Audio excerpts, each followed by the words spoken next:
All right, in today's video, we got a check engine light, and I already went ahead and diagnosed it.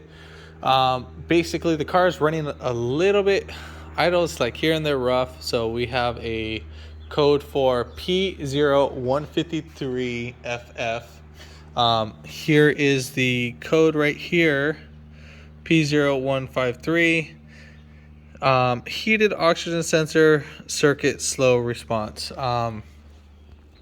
So basically went ahead, checked out the live data, and the oxygen sensor is not being responsive. Went ahead, swapped it over to the other side, and everything was fine as it should.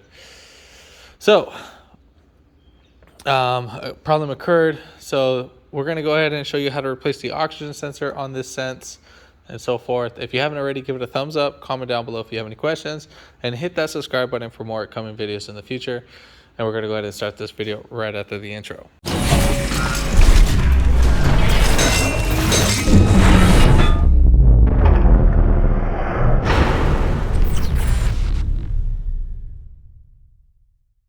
All right, so coming up on the driver side cat, that's going to be where your driver side door is.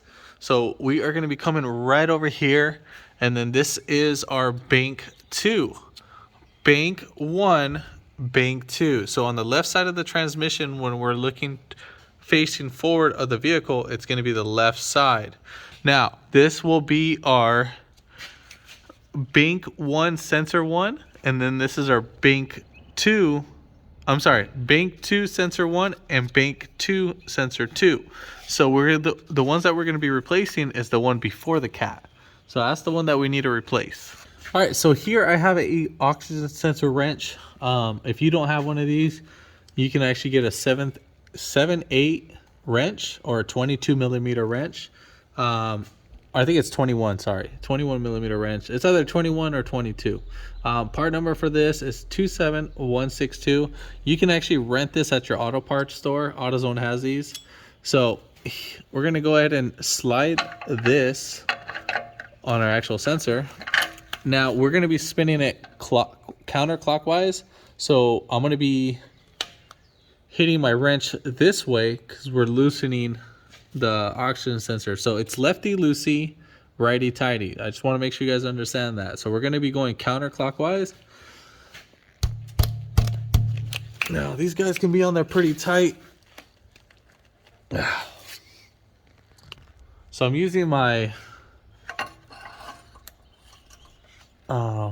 jack pole to actually loosen it up. All right, so there we go. Now when loosening up these, just go ahead and walk it back and forth as you go. If it feels like it's starting to get more rough as you're taking it off, hit it with some penetrating oil if you're not able to take it off by hand. If you have to loosen it up all the way with the tool, just keep rocking back and forth. So obviously we're not going across that situation, but yeah.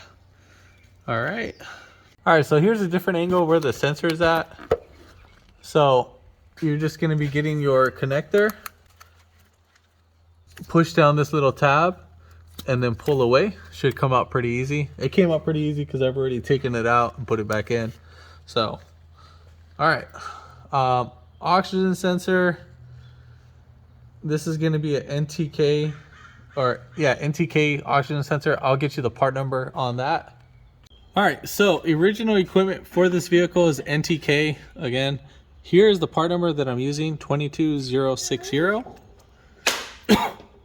Now, this can be used either for driver or passenger side. Now, the cable does come a little bit longer. All right, so let's go ahead and throw this in. So as you're tightening in the oxygen sensor, make sure you're spinning the cable. So I'm rotating the cable as well. Now torque specs, I'll just say snug it down till it feels like tight. All right, so now we're gonna go ahead and connect in our connector. Should click right up in.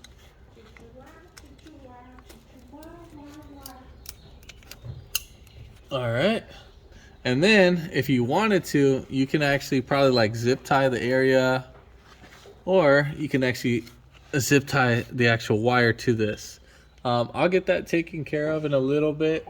All right, so after said and done, here we have it zip tied. So just make sure there's no sharp edges on the actual cable, and then that we're not going to be worrying about that in the future. So all right, cool, we're good to go. So once you're done with that, you're going to go ahead and clear the check engine light, and that's pretty much it. Drive it around.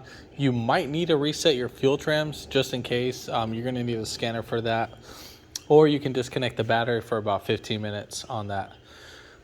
Just disconnect the negative terminal and then just wait again for the 15 minutes. Don't reconnect it. So at least all the capacitors, all the motors, or the drive motors on the motherboard can, so the battery voltage on those actually die right out. So that's pretty much it. If this video helped you out, give it a thumbs up, comment down below if you have any questions, and hit that subscribe button for more upcoming videos in the future. And thanks for watching.